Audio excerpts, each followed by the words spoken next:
Bonsoir à tous et bienvenue à cette édition, le sommaire. La deuxième réunion du comité consultatif du gouverneur du district 403 à 4 zone 11 s'est tenue vendredi dernier à Cotonou. Retour sur cette rencontre dans cette édition. Olivier Bokos, Valdomeki et Roch Niri sont désormais fixés sur le sort depuis le 30 janvier dernier. Ils sont condamnés à 20 ans de prison avec des amendes à payer. Retour dans cette édition sur l'essentiel à retenir de cette affaire atteinte à la sûreté de l'État. La haute direction politique du parti néo-progressiste Le Renouveau a rendu hommage aux sages de la formation politique le 31 janvier dernier. C'était à l'occasion de la cérémonie de présentation de vœux du nouvel an 2025 du parti. Des précisions dans cette édition.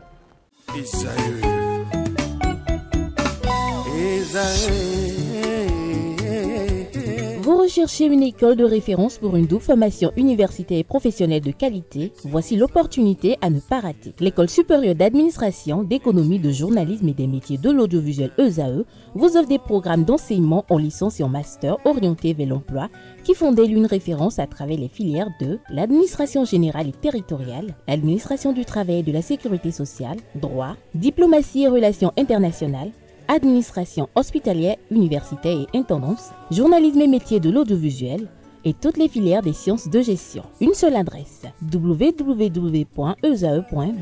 Rendez-vous dès maintenant sur nos campus ESAE Bedjromende au numéro 90 93 65 21 ou au numéro 98 98 14 00. Paracourt sur le numéro 52 46 12 12. Aboumé-Calavi au numéro 52 88 44 44. Akpaka au numéro 52 88 33 33. ESAE, l'excellence à un nom.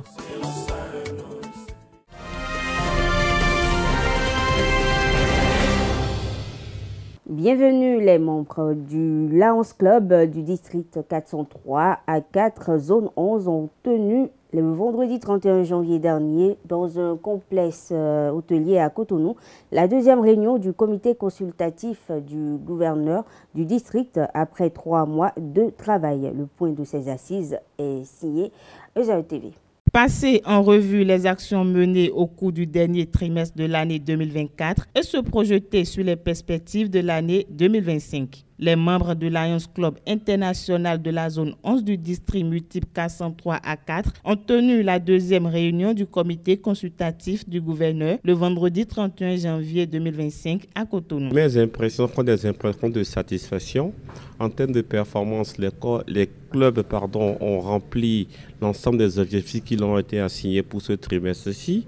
Le seul bémol, c'est que vu les situations économiques du pays, les recouvrements n'ont pas été à la hauteur de nos attentes. Mais globalement, la zone est en bonne santé. Lors de ces assises, les 6 Lions Club et 3 Léo Club de la zone ont exposé les actions menées au cours de la période. Avec foi, les amis Lions et Léo ont contribué au mieux-être des couches défavorisées de la communauté à la grande satisfaction des responsables de la région.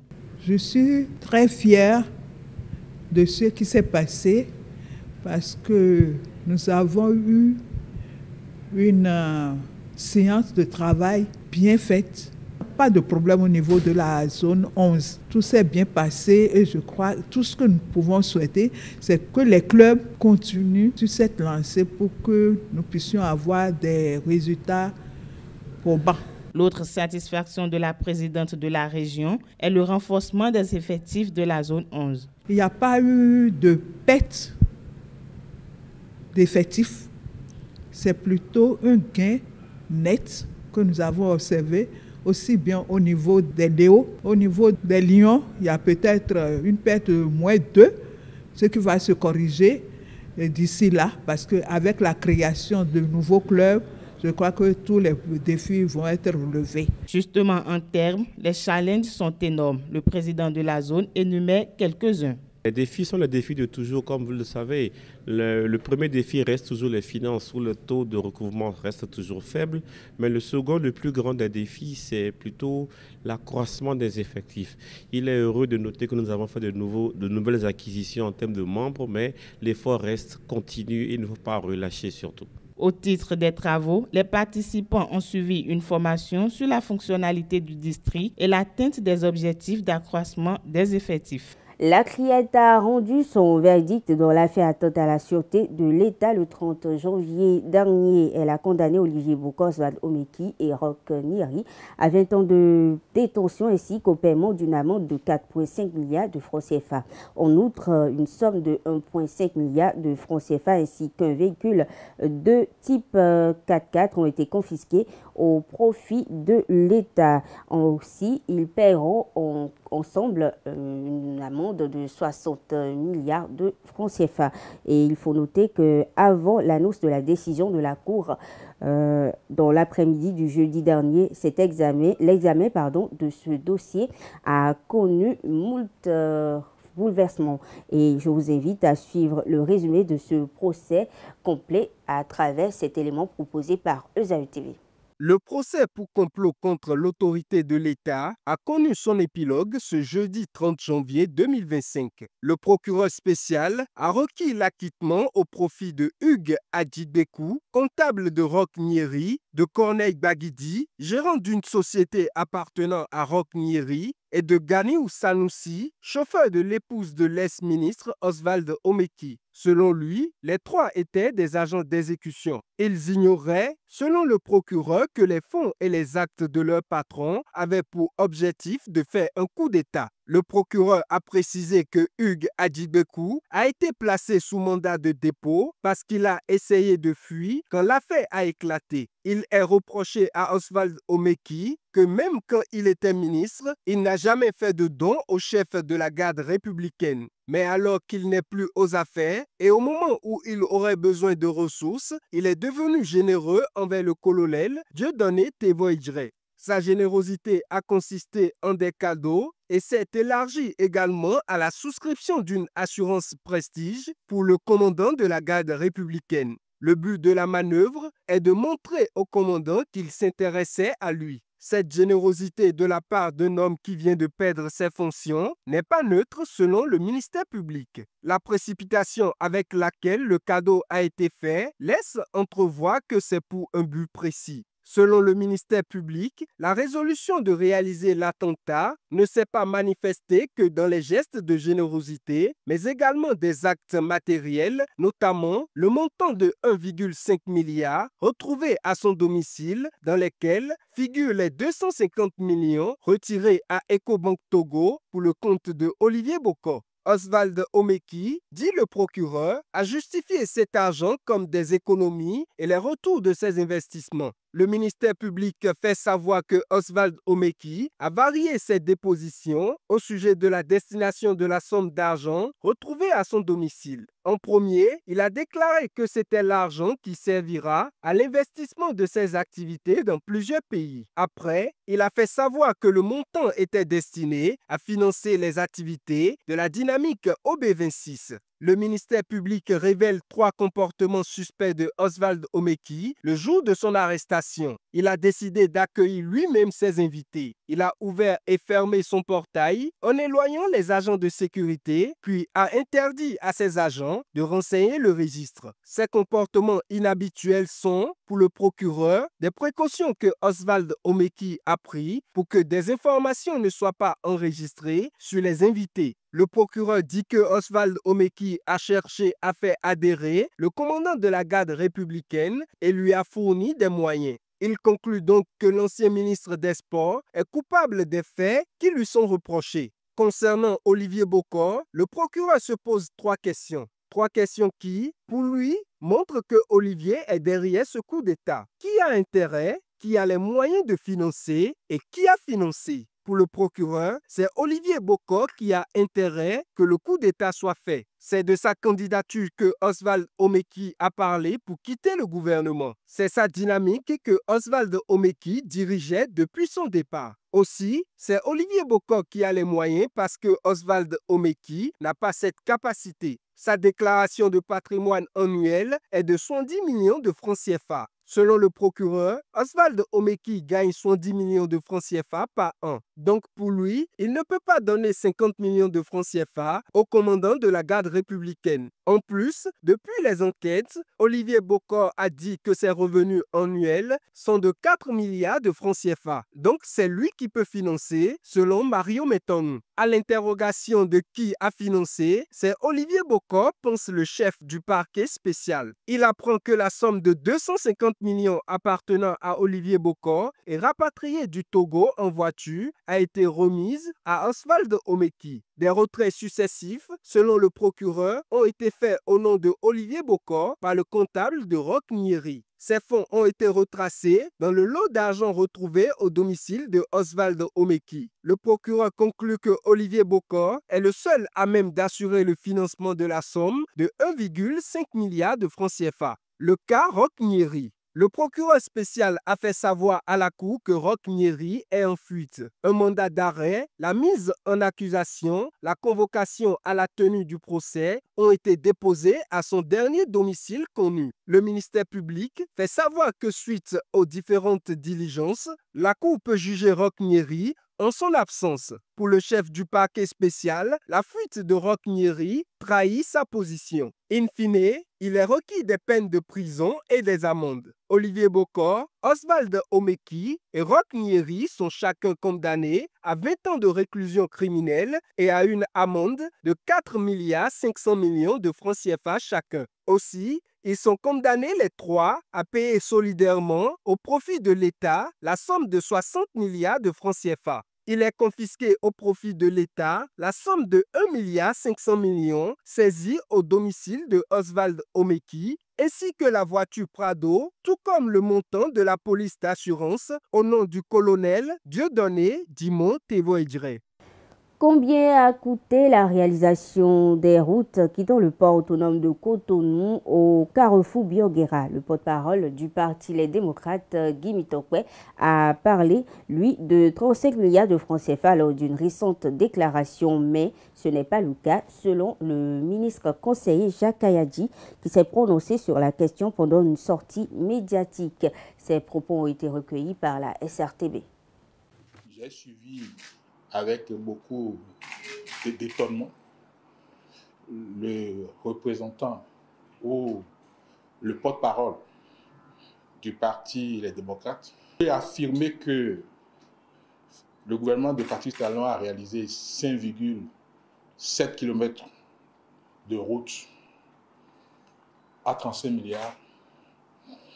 C'est fait preuve de méconnaissance des règles élémentaires qui déterminent les marchés publics. Parce que je suppose que le porte-parole de ce parti a dû emprunter une fois ce boulevard-là parce qu'il a dit que c'est l'infrastructure la plus appréciable. Ce sont ces mots que le gouvernement a réalisés. Ça veut dire qu'il a dû constater sur le terrain que ce boulevard n'a pas été réalisé en une fois deux voies ou en 2 fois 1 voie. Si vous prenez le boulevard, vous allez voir que nous avons la section la moins large est de 2 fois 2 voies.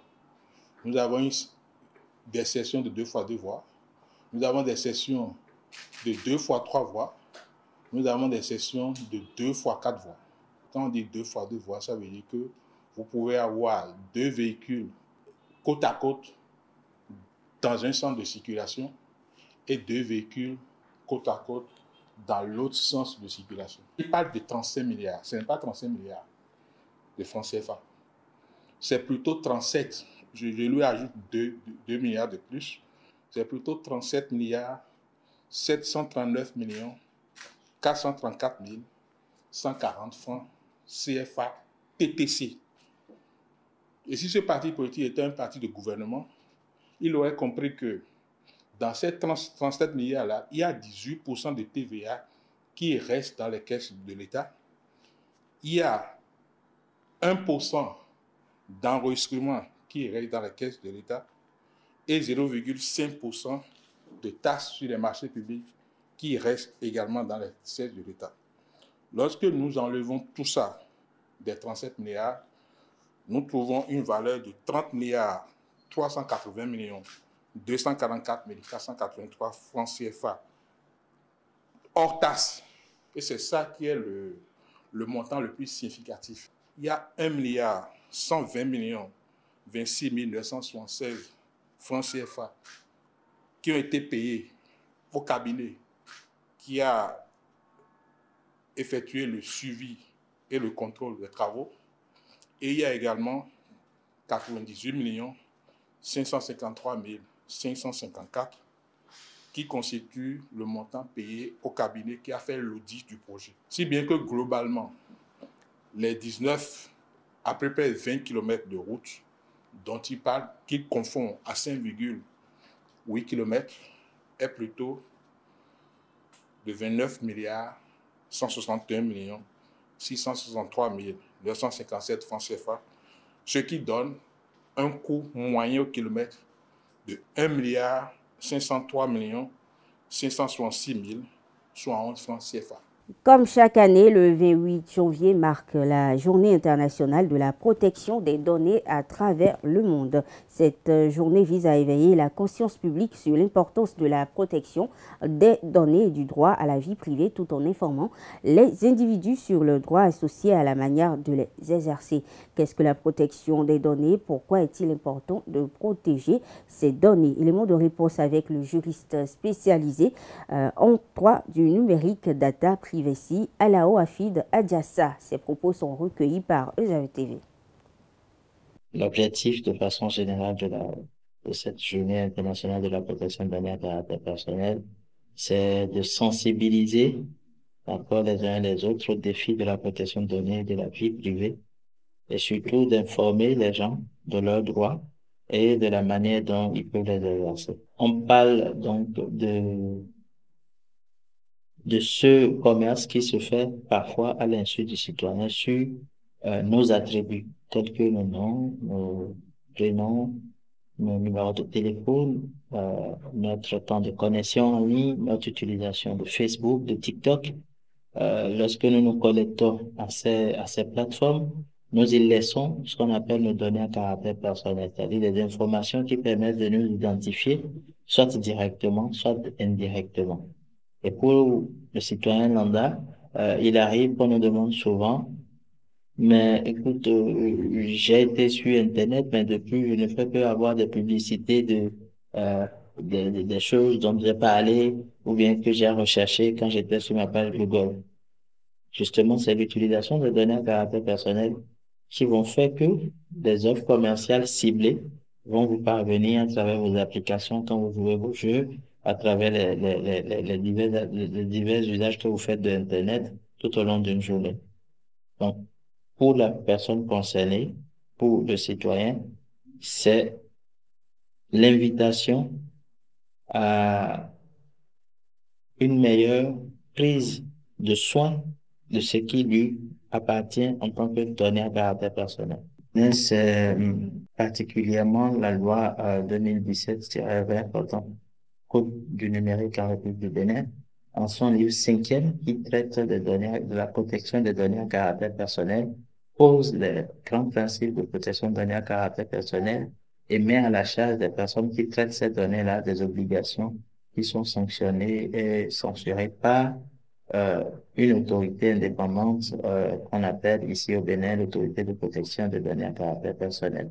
À l'ère du numérique, la protection des données à caractère personnel, si on veut caricaturer, on dira que c'est une guerre qui oppose les techniciens, donc les innovateurs technologiques, aux légalistes, à ceux qui veillent aux données à caractère, à ceux qui veillent à la protection des droits et libertés des personnes individuelles. En cela, rapidement, les porteurs d'innovation regardent ceux qui sont des chances de la protection de données à caractère personnel comme des empêcheurs de tourner en rond, des obstacles sur leur route. Mais la réalité, c'est que ce n'est pas du tout le cas. L'invitation qui est faite aux porteurs d'innovation numérique, c'est de veiller à ce que l'utilisation qu'ils peuvent faire des données à caractère personnel se fasse dans le respect de la législation dans le respect des droits et libertés individuelles. Puisqu'on parle de Journée internationale de la protection des données, le thème de cette édition est la suivante: placer la protection de la vie privée au premier plan. Et à l'occasion de la célébration, le président de l'autorité de protection des données à caractère personnel, Luciano Mponou, a alerté la population béninoise sur l'époque actuelle où les technologies numériques évoluent à une grande vitesse, vertigineuse, et où les données se déplacent et circulent avec une fréquence incroyable. On le suit pour plus de précision dans son message relayé par Canal 3 Bénin. Cet événement que nous commémorons ce jour nous offre donc l'occasion de réfléchir en profondeur à un enjeu fondamental qui nous touche, tous individuellement et également collectivement: la protection de notre vie privée et des données qui la constituent. Cette journée est donc bien plus qu'une simple commémoration que nous gravons dans notre calendrier. Elle représente un véritable appel à l'action, une exhortation à mettre la protection des données au cœur de nos préoccupations, de nos opérations quotidiennes, de toutes nos interactions et nos décisions, tant personnelles que professionnelles. Le thème de cette année, placer la protection de la vie privée au premier plan, nous rappelle avec force que l'engagement collectif envers la confidentialité et la sécurité de nos informations personnelles est plus primordial que jamais. Chaque jour qui passe, nous partageons un volume considérable d'informations. Que ce soit sur les réseaux sociaux, que ce soit dans nos échanges en ligne ou même par le biais de nos appareils connectés, au travers desquels nous laissons nos empreintes numériques qui nous rendent plus facilement accessibles aux cybercriminels, souvent sans même réaliser les conséquences potentielles de ces gestes au quotidien. Il est donc essentiel de se rappeler que la protection de la vie privée ne se limite pas seulement à une question de réglementation ou de restriction légale. Elle a trait à une éthique fondamentale qui doit guider nos actions et nos comportements. En plaçant donc cette protection au premier plan de nos préoccupations, nous devons également œuvrer de manière proactive pour renforcer nos institutions chargées de veiller à ces droits fondamentaux et de garantir que ceux-ci soient respectés dans tous les secteurs de la société. Cela implique un besoin de collaboration. Engageons-nous donc avec passion et conviction à faire de la protection de la vie privée une valeur fondamentale, non seulement de notre société, mais également de notre vie quotidienne, et à promouvoir ce principe lors de chaque occasion qui se présente à nous tous. Dans le cadre d'une initiative conjointe visant à renforcer la sécurité des patients au Bénin, l'autorité de régulation du secteur de la santé ARS a annoncé l'ouverture d'un atelier de formation des formateurs nationaux spécialisés. L'atelier s'est tenu à Cotonou du 29 au 31 janvier 2025 et lors d'une conférence de presse tenue la veille, plus précisément le 28 janvier, le président de l'ARS, Dr Lucien Dossou-Bété, a souligné l'importance de cette formation qui vise à doter les professionnels de la santé de compétences pratiques en matière de sécurité des patients. Retour sur ces propos recueillis par Canal 3 Bénin. Depuis cette date, les différents établissements de santé du pays, qu'ils soient établissements hospitaliers ou établissements de santé de premier contact, ont pris la peine de déployer en son sein. Nous avons, le 19 et 20 décembre, fait un point de ce déploiement qui a montré que des efforts substantiels ont été faits par chacun des établissements, qu'ils soient du secteur privé ou du secteur public, pour que ce déploiement soit une réalité. Ce qui fait qu'aujourd'hui, en janvier 2025, nous passons à l'activation de ce dispositif pour que, très rapidement, les utilisateurs de services dans notre écosystème sanitaire commencent à remarquer les changements qui vont dans le sens de réduire ou de voir disparaître même tout ce qu'on peut observer comme préjudice évitable à l'occasion des soins. Cette conférence de presse est motivée particulièrement par l'arrivée d'une mission de 2 experts de l'OMS, experts spécialisés en sécurité des patients, pour venir accompagner l'ARS dans ce qu'elle fait. Nous avons prévu au cours de cette semaine que va durer la mission, avoir des activités diverses, dont la principale est un atelier de formation qui va démarrer et qui va permettre de mettre en place dans l'écosystème sanitaire du Bénin des formateurs nationaux spécialisés en sécurité des patients. Cet atelier va se dérouler à l'hôtel Azalaï, mercredi jusqu'au vendredi 31 janvier 2025. Le sommet africain sur l'énergie s'est tenu les 27 et 28 janvier dernier à Dar es Salaam en Tanzanie et il a réuni plusieurs chefs d'État et de gouvernement, dirigeants d'institutions financières et des partenaires techniques. Le Bénin y a été représenté par la vice-présidente de la République, Mariam Chabi Talata Izime Yerima. Elle était accompagnée du ministre d'État chargé de l'économie et des finances, Romuald Wadaï. Suivons ensemble.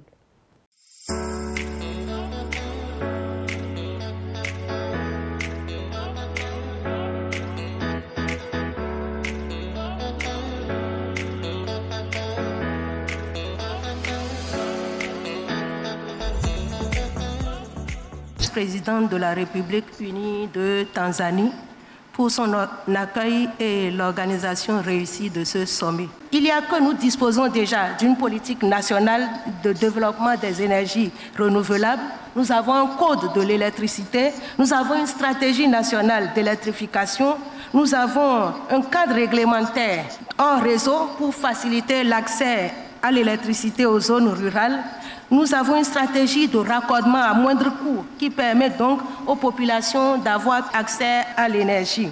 En dehors des projets nationaux, nous sommes en partenariat avec les pays de la sous-région pour le développement de projets d'interconnexion régionale. Nous avons facilité le cadre du marché de l'énergie en revoyant notre code des investissements. La loi sur les zones économiques, la loi portant développement des petites et moyennes entreprises, nous sommes une destination vraiment sûre. Parmi ceux qui sont ici, il y a des investisseurs.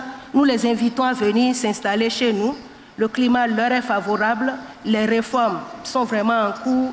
Et nous sommes, en ce qui concerne les investissements, un pays aujourd'hui sûr. Tenez par exemple au Bénin, en 1 ou 2 journées, vous pouvez créer votre entreprise au Bénin.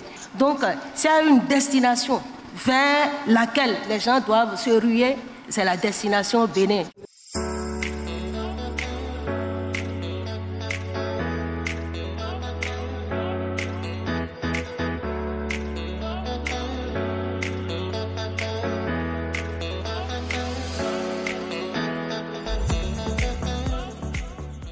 Le commissaire à la prévention de la corruption, Jacques Migan, était en audience au cabinet de la ministre du Travail et de la Fonction publique, Adijatou Matisse, dans l'après-midi du 30 janvier dernier. Cette prise de contact avait pour objectif de travailler avec la ministre en vue d'éradiquer la corruption dans les administrations. ESAE-TV vous propose de suivre un extrait des propos de Jacques Migan.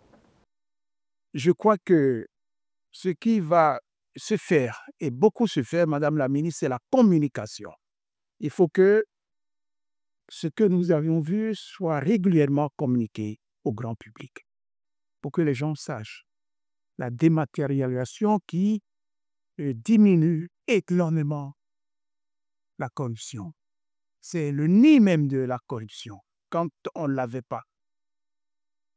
Nous suivons avant notre nomination ce qui se passait dans tous les ministères et surtout au niveau de ce gouvernement que ces grandes réformes. Madame la ministre, je voudrais vous remercier et vous féliciter. Vous remercier et vous féliciter pour ce travail que vous avez abattu avec vos collaborateurs, vos collaboratrices. Et nous allons œuvrer, nous allons travailler ensemble. Parce que votre ministère, c'est le socle même. Le travail, la fonction publique. Et quand nous parlons du travail, c'est tout le monde. Privé, informel, tout ce que nous voulons. Puisque la corruption, c'est aussi au niveau de l'informel. La fonction publique, nous allons créer les conditions pour que la corruption s'efface. Nous allons y arriver. Mais comme nous le disons, il y a un volet très important qui doit nous préoccuper, c'est la base. Et cette base, c'est nos enfants. Parce que nous, aujourd'hui, comme vous le savez, nous avons en nous déjà la corruption. Mais eux, de la maternelle, du primaire, du secondaire et ceux qui sont à l'université, un gros travail doit également se faire à ce niveau. Nous avions commencé. Nous allons ensemble encore avec vous, Madame la ministre et vos collègues de l'enseignement supérieur, maternel, secondaire que nous avions rencontrés. Nous allons ensemble faire ce qu'il faut pour que, à ces niveaux, base, que la corruption les gangrène point. Ce que je vais vous dire, Madame la ministre, nous reviendrons encore vers vous puisque je reconnais, je sais votre esprit d'ouverture, votre volonté du travail bien fait, je le sais. Sur d'autres sujets, je vous ai vu faire. Ministère des Finances. Aujourd'hui, au ministère du Travail, de la fonction publique. Et c'est à juste titre, lorsque vous, tout en parlant tout à l'heure, vous évoquez votre collègue des Finances. Vous savez de quoi vous parlez. Madame la ministre, encore merci et félicitations. Merci.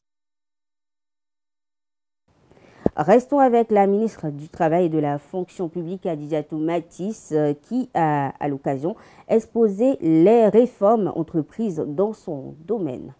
Nous avons prévu les CCSP, on en a installé à ce jour 24 sur les 77 prévus, parce que pour constater un avancement de grade, d'échelon, etc., l'apparition d'un acte, les agents de l'État peuvent consulter leur smartphone.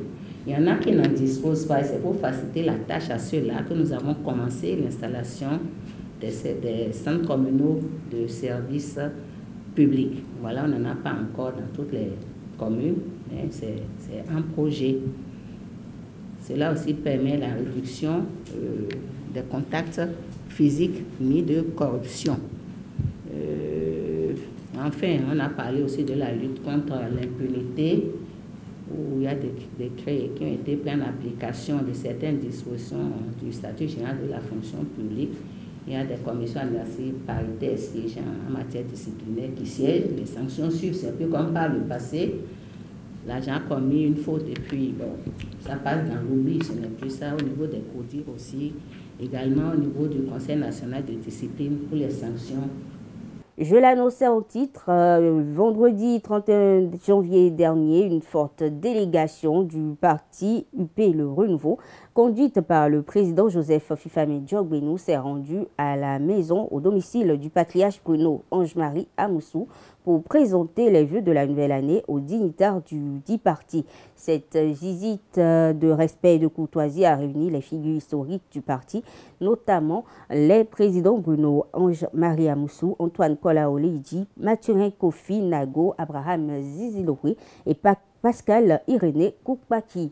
Dans son adresse liminaire, le président du parti FIFAME Joseph Diogwenou a, au nom de chaque militant, salué les pères fondateurs qui ont œuvré à faire de l'UP Le Renouveau une formation politique respectée, solidement implantée et porteuse d'espérance pour l'ensemble de nos compatriotes. Dans sa déclaration, M. Diogwenou a sollicité ainsi conseil et bénédiction, accompagnement de la part des dignitaires pour mieux aborder les enjeux politiques de l'année 2025. Le patriarche Bruno Ange-Marie Amoussou, prenant la parole au nom de ses pairs, a exprimé sa gratitude à la délégation et a remercié la haute direction politique pour cette initiative inédite qui, selon lui, montre les progrès que réalise le parti dans la convivialité. Il s'est également réjoui de voir que petit à petit, l'UP Le Renouveau s'implante dans le paysage politique du Bénin et devient une référence. Il faut noter que la délégation conduite par le président Joseph FIFAME Diogwenou était entre autres composée de la vice-présidente Mariam Chabi, Talata Zime Yerima, du secrétaire général Gérard Gwenouchi, du secrétaire général adjoint David Mouissa, du député Natonde Ake, des maires Christian Richenou et de Bion Sarako Tamon et de plusieurs autres membres de la direction exécutive nationale et du bureau politique. La haute autorité de l'audiovisuel et de la communication a tenu le 30 janvier dernier à son siège une séance pour faire le point des activités menées au cours de la deuxième session ordinaire de l'année 2024. Les différents rapports examinés ont été exposés. Les décisions prises et les activités effectuées par le président de l'institution ont été également présentées. Le point à travers ce compte-rendu. Clôture officielle de la deuxième session ordinaire de l'année 2024 à la Haute Autorité de l'Audiovisuel et de la Communication HAC. Dans le cadre de la régulation des médias, 10 rapports ont été examinés et 4 décisions prises au cours des travaux en plénière. Il s'agit entre autres de rapport relatif à la délivrance des accréditations, rapport relatif à la tournée de sensibilisation des médias audiovisuels sur le respect des grilles des programmes, des conditions et des redevances. Rapport d'information à la radio FM Koufé de Bassila. Rapport de la mission d'information à la radio OSEC FM de Soava. En ce qui concerne les radios FM Koufé de Bassila et OSEC FM de Soava, la plénière a décidé de leur adresser une lettre de mise en demeure pour violation des tests. Rapport relatif à l'adoption et à la décision portant retrait de la fréquence 89.0 MHz attribué à l'Association pour la promotion des médias, promotrice de la radio École APM. Le deuxième rapporteur a énuméré en détail les activités menées par le président au cours du trimestre écoulé, allant des visites de courtoisie au président des institutions, aux rencontres de prise de contact et d'échanges sur l'état du secteur des médias et de la communication. Monsieur Edouard Loko, à sa prise de fonction, a rendu visite de courtoisie et de prise de contact à la vice-présidente de la République et au président des institutions de la République. Sur invitation des présidents, le président de la HAC a pris part à l'audience solennelle de rentrée judiciaire 2024-2025 de la Cour suprême, l'ouverture de la deuxième session ordinaire de l'année 2024 de l'Assemblée nationale le 24 octobre 2024 à Porto Novo. Le président de la HAC a aussi reçu à leur demande au siège de l'institution le président de l'Union des journalistes handicapés visuels accompagné de quelques membres de l'Union. Audience avec les membres du corps diplomatique accrédité au Bénin. Plusieurs personnalités responsables de réseaux de communication et de régulation ont été reçues. Tout en exprimant sa satisfaction à toute l'équipe, le président de l'institution a souligné certains points importants qui vont contribuer à l'amélioration des conditions des professionnels de médias. Nous travaillons et nous continuerons à travailler à faire de la HAC une institution sérieuse, crédible, afin d'obliger les pouvoirs publics à jouer leur partition parce qu'elles ont leur partition à jouer envers la profession. Je veux parler de l'aide de l'État à la presse privée. On nous doit déjà 9 ans, pratiquement. C'est beaucoup d'argent et nous en avons besoin et je crois que nous ne sommes pas mis en position de les avoir. Mais désormais, nous commencerons à les avoir, croyez-moi. Pour finir, j'aimerais m'étendre sur un exploit. Nous sommes en train de réussir à réviser le règlement intérieur de la HAC. C'était pas évident, hein. C'est passé comme si c'était quelque chose de facile dans le rapport. Parce qu'il s'agissait courageusement de diminuer le nombre de commissions et d'être plus efficace. La HAC, au-delà de son rôle de régulation, est une institution indépendante de tout pouvoir politique, de tout parti politique, de toute association et de tout groupe de pression, de quelque nature que ce soit. Le comité de pilotage du projet de soutien à l'enseignement secondaire SENS s'est réuni le 29 janvier dernier au ministère des enseignements secondaires, techniques et de la formation professionnelle pour faire le point sur les avancées du projet.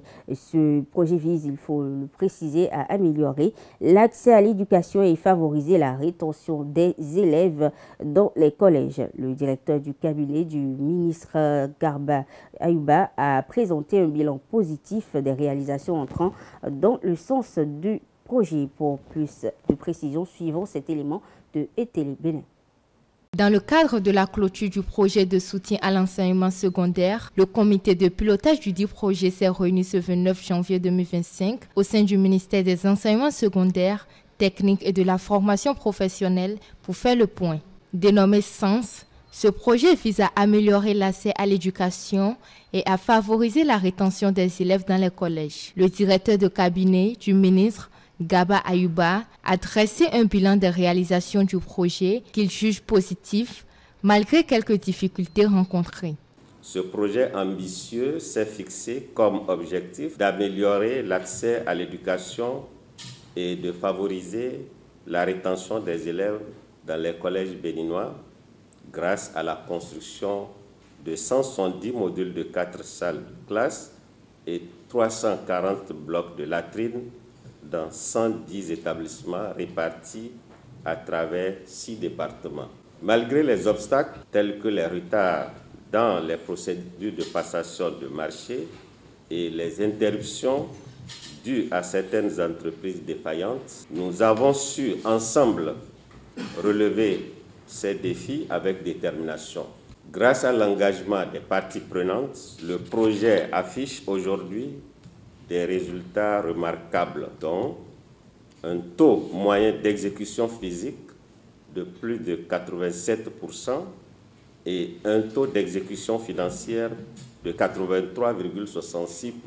Ces chiffres traduisent notre volonté commune de transformer le système éducatif béninois. Il a fait comprendre à travers sa présentation que le projet a permis la mise en place de 4 scolaires et bien d'autres initiatives dont le projet SENS ne s'est pas limité à la construction d'infrastructures. Il a également posé les bases solides pour une gestion durable de l'enseignement secondaire au Bénin. Parmi ces avancées remarquables, je salue la mise en place d'un système d'information actualisé, la mise en place de cartes scolaires pour une planification plus efficace des interventions et des réformes structurantes visant à renforcer le pilotage du sous-secteur.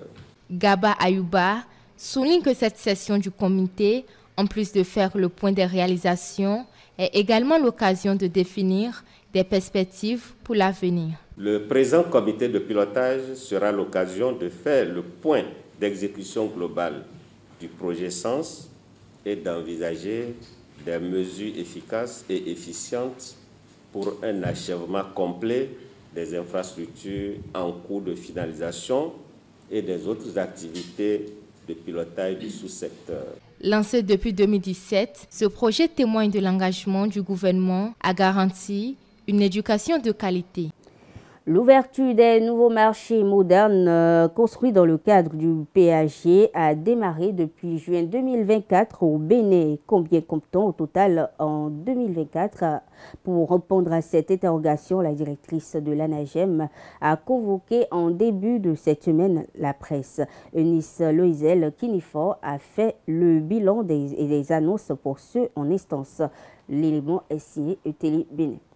La directrice de l'ANAGEM, Agence nationale de gestion des marchés, Eunice Loisel Kinifor, a tenu une séance d'échange avec les professionnels des médias afin de faire le bilan des marchés modernes ouverts au public durant l'année écoulée.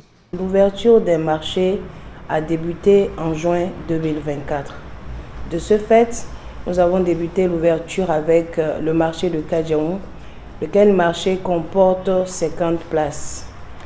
Lorsque nous avons fini d'ouvrir le marché de Kadjaoum, nous sommes allés sur d'autres sites et en fin décembre 2024, nous avons réussi avec l'effort de chacun de nous, de la population et des marchands, à ouvrir au total 14 marchés sur toute l'étendue du territoire national. Elle n'a pas manqué d'exposer les perspectives en vue pour cette nouvelle année. Au début de cette année, nous avons fait nos planifications sur le nombre de marchés ouverts. Nous allons débuter avec les marchés de détail. Nous avons encore à notre actif 7 marchés de détail que nous allons ouvrir. Il s'agit essentiellement du marché de Aglar-Lazunto, encore appelé marché Sainte-Trinité. Nous avons le marché de Rundro à Abomey. Nous avons le marché de Kokokodji.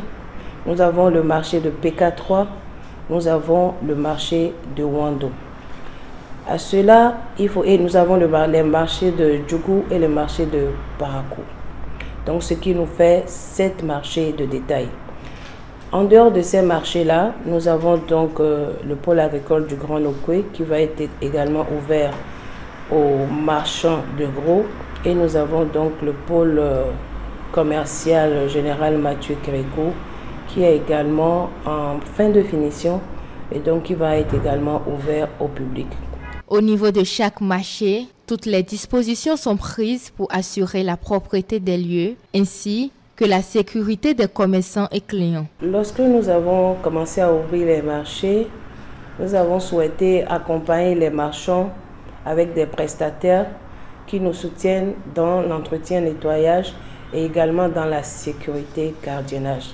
À date, tous les 14 marchés que nous avons ouverts jusque-là sont bien sécurisés et le nettoyage des sites est bien fait. Également sur le plan sécuritaire, les marchands vendent en toute quiétude. La population, donc les clients qui viennent dans le marché, peuvent venir acheter dans le marché sans aucune inquiétude. Et donc tout se passe comme vraiment tout pays normal ou tout citoyen normal l'aurait voulu. Au sujet de la redevance, la directrice confie qu'une fois que le gouvernement donnera le top, les marchands seront informés. Nous attendons du gouvernement de nous donner, comme on dit, le top pour que nous puissions commencer à percevoir les redevances auprès des marchands. Je voulais vous rassurer qu'il n'y a personne encore, en tout cas de mémoire, qui ait refusé d'aller s'installer dans les marchés parce que ne connaissant pas le coût de la redevance. Les dames sont très contentes, les messieurs sont très contents de rentrer dans les marchés et d'aller vendre. Pour finir, elle rappelle que seule l'ANAGEM s'occupe de tout ce qui a rapport à la gestion des marchés et appelle la population à la vigilance face aux personnes mal intentionnées. 29 janvier 2023, 29 janvier 2025, 2 ans déjà que le drame de Dassazoumé est survenu. 29 personnes ont trouvé la mort dans cet accident de circulation et à l'occasion, en souvenir de ces défunts, la journée du 29 janvier dernier a été une journée off au sein de l'administration de la compagnie de voyage dont l'un des véhicules a causé cet accident. La société a aussi initié des prières interconfessionnelles à l'intention des défunts. À Parakou, la messe commémorative a été célébrée au sein de la cathédrale Saint-Pierre et Paul. Voici le reportage.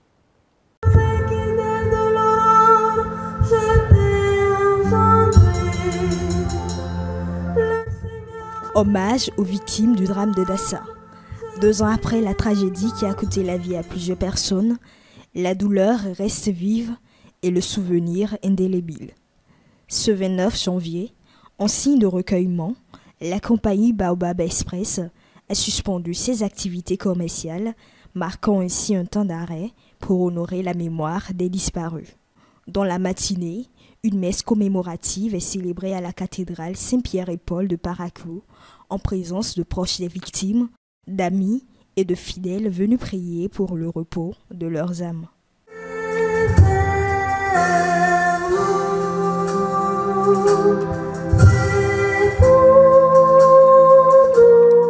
Dans une atmosphère empreinte d'émotion et de recueillement, le prêtre officiant prend la parole pour délivrer son message. Cette célébration n'est pas seulement un simple mémorial. On va se souvenir de ceux qui sont décédés. C'est plus que ça.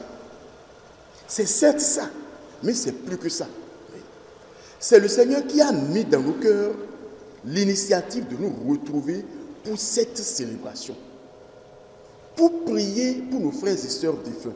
Nous sommes convaincus que nos prières peuvent faire quelque chose aux défunts. Nous célébrons une messe de l'espérance. L'espérance de l'entrée dans le royaume de Dieu de nos frères et sœurs défunts. Et c'est ce qui est symbolisé par la couleur verte, pardon. Notre hymne national le rappelle aussi. Dans le vert, tu liras l'espoir du renouveau.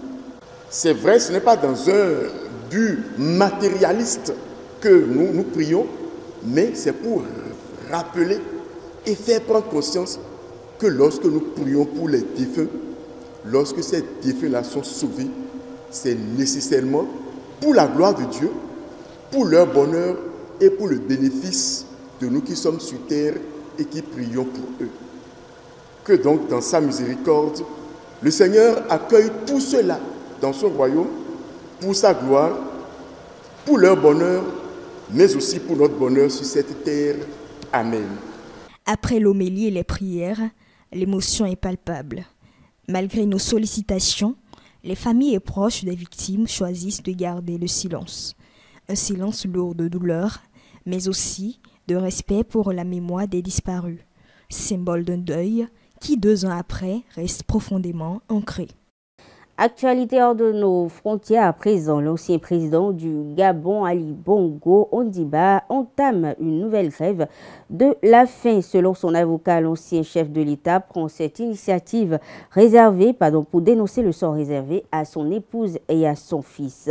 Malades, ces 2 derniers concernés sont toujours en prison sans avoir accès aux soins requis par leur état de santé. Après 17 mois de détention, Sylvia et Nourdine Bongo ont reçu la visite médicale d'un médecin qui a dressé un bilan accablant. Notons qu'il s'agit là de la seconde grève de la faim dans laquelle l'ancien président Ali Bongo Ondimba se lance. L'an dernier, celui-ci avait cessé de s'alimenter pendant 6 semaines entre les mois de mai et juin pour protester contre la séquestration et les actes de torture et de barbarie infligés à sa famille. Autre information hors de nos frontières, le président du Burundi, Evariste Ndayishimiye, alerte sur le risque d'un embrasement régional du conflit dans l'Est congolais. Dans un discours tenu le 31 janvier face à la communauté diplomatique accréditée au Burundi, il a accusé le Rwanda de préparer quelque chose contre le Burundi en soulignant que son pays n'allait pas se laisser faire. Evariste Ndayishimiye estime que ce conflit constitue une menace pour toute la région, y compris le Kenya, l'Ouganda ou la Tanzanie. Joint par média international, Aymar Nyezezi Bisoka, chercheur spécialiste des Grands Lacs à l'Université des Monts à Belgique, considère qu'il faut prendre ses propos au sérieux. On termine ces actualités hors de nos frontières par l'Europe. Ottawa, je reprends, excusez-moi. On termine ces actualités hors de nos frontières, loin du continent africain. Ottawa va imposer en représailles des droits de douane sur certains produits américains dès mardi 4 février. Et Mexico dit vouloir suivre le même chemin. La présidente mexicaine fustige également une calomnie après que Donald Trump ait accusé son gouvernement d'entretenir des liens avec les cartels de narcotrafic. Quant à la Chine, elle promet de prendre des mesures correspondantes et affirme vouloir déposer plainte contre Washington auprès de l'OMC en s'en prenant aux 3 pays partenaires commerciaux des États-Unis. Le président américain affirme vouloir les forcer à agir pour diminuer le trafic de fentanyl et les arrivées de migrants illégaux au territoire américain. Sport dans cette édition. Le tirage au sort de la phase de groupe de la CAN Maroc 2025 a eu lieu au début de cette semaine. Les observateurs continuent d'analyser les différentes compositions des poules. De passage à Cotonou, Dania et Bongué, journalistes sportifs au Cameroun, radio et télévision CRTV, jettent un regard sur ces différents groupes. D'abord, je félicite la CAF que ce soit fait un an avant. Ça permet une meilleure préparation des équipes. Ça permet aussi un meilleur déploiement logistique des délégations. Parce que parfois, on faisait le tirage à 2 ou 3 mois de la compétition, tout au plus à 6 mois. Mais je pense qu'un an, ça permet de préparer les équipes, de voir venir les effectifs, de les renouveler et surtout de préparer les matchs amicaux. Alors, sur le plan de la composition des groupes, je pense que les groupes sont équilibrés. Ils sont même presque tous les groupes de la mort. Parce que si je prends le groupe B, il est constitué de l'Égypte, de l'Afrique du Sud, de l'Angola et du Zimbabwe. C'est un groupe où tous les 4 peuvent passer. Évidemment, l'Égypte va compter sur Mohamed Salah, mais il ne peut pas jouer tout seul. Certes, l'Égypte est 7 fois champion d'Afrique, mais elle va devoir compter sur l'Afrique du Sud qui était dans le dernier Caridas, avec Hugo Boss, qui est l'ancien entraîneur champion d'Afrique avec le Cameroun. Il a une belle expérience de la CAN. Il a fait 2 CAN, il est passé demi-finaliste. Et puis son gardien, meilleur gardien d'Afrique 2 années de suite. Ça risque d'être chaud. L'Angola, quart de finaliste de la dernière CAN. Et le Zimbabwe, presque invaincu dans la poule du Cameroun pour les qualifications, même s'il a perdu le dernier match à Yaoundé. Donc pour moi, c'est un groupe très équilibré. Il y a également le fameux groupe E, avec l'Algérie, le Burkina Faso, la Guinée équatoriale et le Soudan. Là aussi, je vois au moins 3 qualifiés, au moins un 3e dans ce groupe, parce que la Guinée équatoriale, ne l'oublions pas, réussit à mettre 4 buts à la Côte d'Ivoire lors de la CAN 2023 à domicile. C'était la surprise. Tout porte à croire que la Guinée équatoriale est constante puisqu'elle s'est qualifiée pour une CAN consécutive. Ce n'était pas arrivé depuis. Donc, elle a enchaîné la CAN du Cameroun, elle a enchaîné la CAN de la Côte d'Ivoire, elle a enchaîné la CAN marocaine. Ça a fait 3 CAN de suite pour un effectif qui est stable et qui s'est aisément qualifié. L'Algérie, bien sûr, mais en face, il y a le Burkina Faso qui est aussi parti pour faire une longue compétition.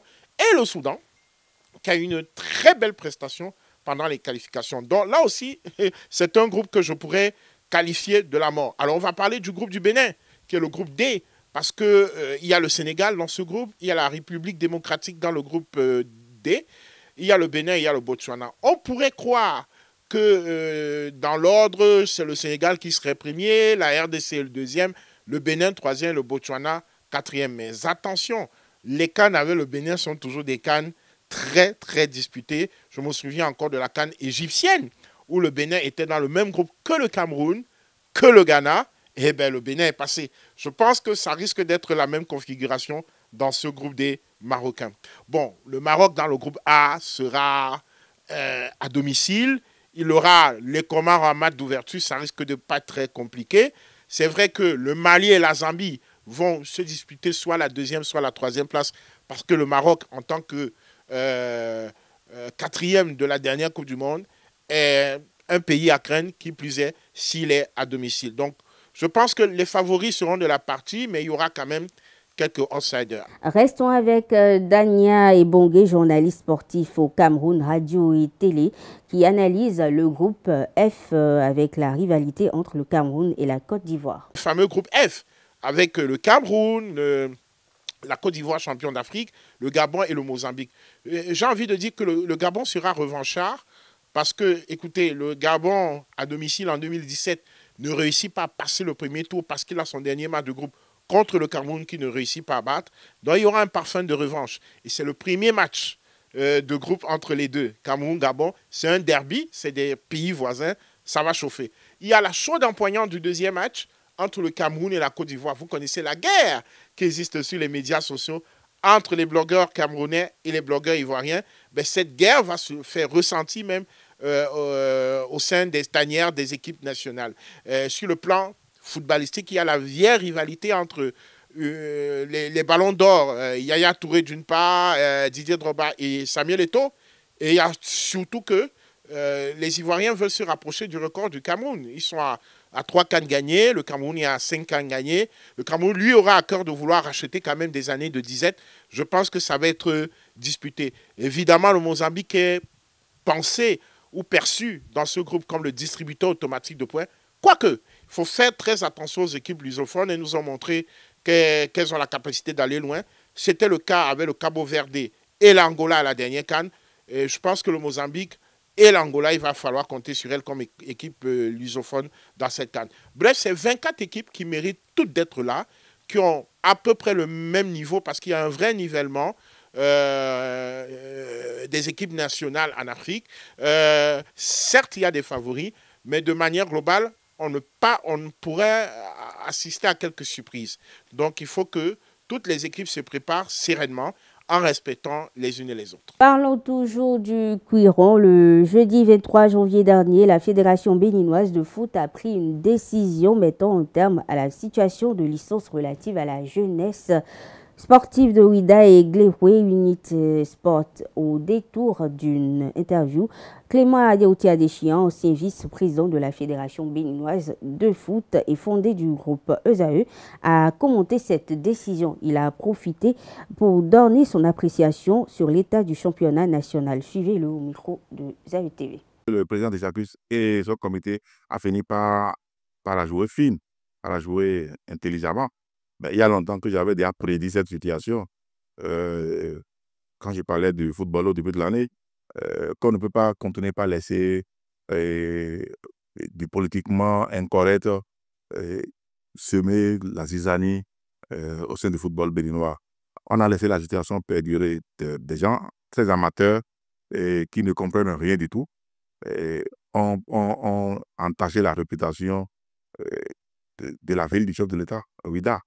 Et avec un club quand même qu'on aurait pu entretenir correctement, où il y avait quand même des mécènes qui mettent beaucoup de moyens, mais qui, parce qu'ils ont oublié de payer un joueur étranger qui a porté plainte à la FIFA et qui les a sombrés jusqu'à présent. Mais c'est ce que ça fait que lorsqu'on n'est pas intelligent et autour d'un idéal commun que nous devons porter, et c'est ce que ça fait également qu'on n'est pas passionné et qu'on tient le fait quand même, et c'est surtout ce que ça fait qu'on ne se fait pas bien entourer.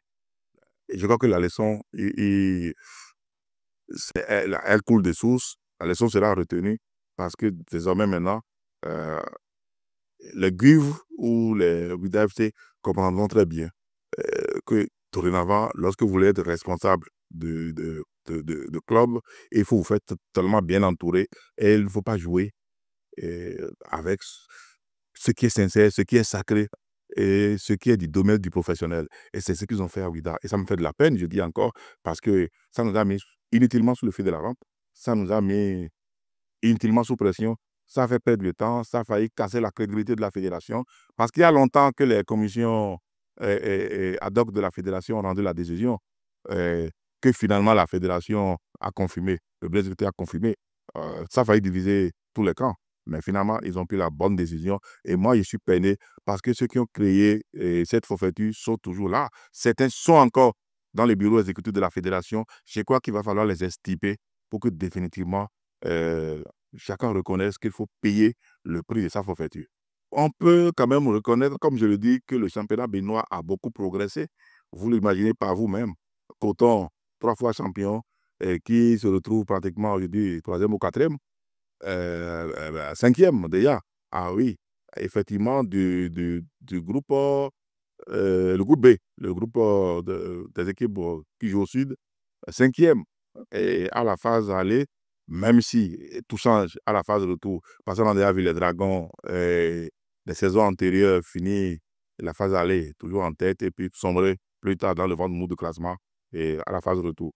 Alors, mais il faut reconnaître quand même que pour ce que nous connaissons des Dragons de Lomé, pour ce que nous connaissons de leur histoire, parce que c'est le club le plus titré du Bénin, c'est le club le plus connu sur le plan continental pour ce qu'ils ont fait.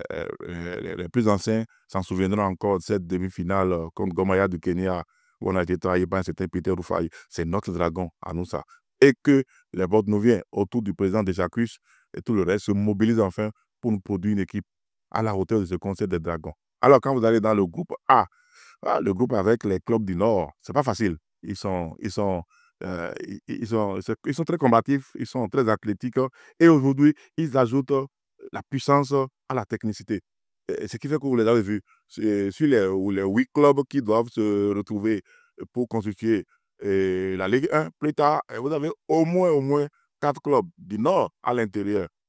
Et là encore, après le 9e, le 10e et le 11e, immédiatement, c'est encore 3 clubs du Nord que vous voyez là. Ça signifie que le championnat du Bénin aujourd'hui est très équilibré. L'Otto Popo, qui devait quand même tenir la dragée, maintenir le Lampillon éclairé dans cette poule, se recherche pratiquement la 8e place. Dynamo d'Abomey également. Nous avons des surprises comme Espoir de Savalou. J'aime bien quand même cette équipe, sa constance depuis 3 ans. D'ailleurs, ils m'épatent. Ils n'ont pas de grands moyens, mais c'est des gars qui jouent avec les tripes. Moi, j'aime bien ce peuple-là quand il est déterminé d'aider quelque chose. Et nous l'ont prouvé encore.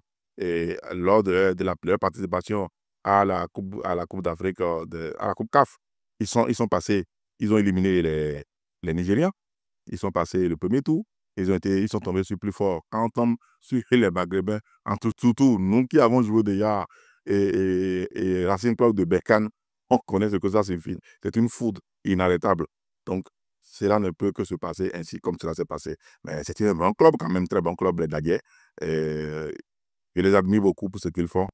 Et le championnat est très serré, comme je vous le dis. Et j'aime bien ce qui se présente, ce qui se passe. Et la deuxième partie du championnat va nous donner encore beaucoup plus de surprises. Parce qu'en ce moment, maintenant, ça va se jouer très compliqué parce que des clubs vont tomber en deuxième division.